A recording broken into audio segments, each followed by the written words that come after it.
નમસ્કાર, આપ જોઈ રહ્યા છો પ્રાર્થના સંદેશ ન્યૂઝ. હવે જોઈએ અગત્યના સમાચાર. વાલમધામ ગારિયાધારના મોહમ્મદભાઈ મકરાણીના ઘરે તેમની બંને દીકરીના બિસ્મિલ્લાહ પડવાનો અવસર ઉજવાયો.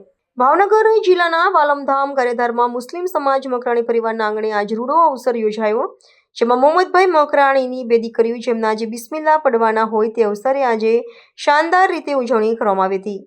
જેમાં ગઈકાલે રાત્રિના સમયમાં મોડા સુધી રાસ ગરબાનું પણ આયોજન કરવામાં આવ્યું હતું.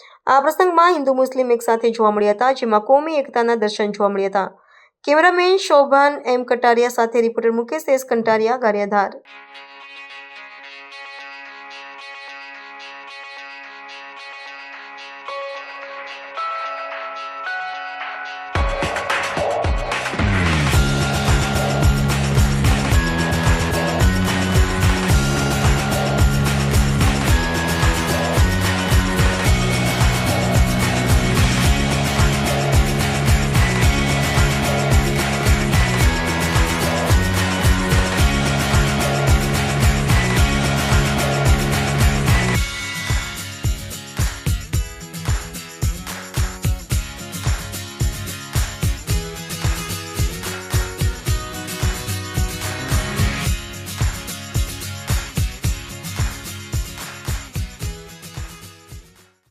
સંદેશ ન્યૂઝની તમામ લેટેસ્ટ અપડેટ્સ માટે ચેનલને હમણાં જ લાઈક, શેર અને સબસ્ક્રાઇબ કરો.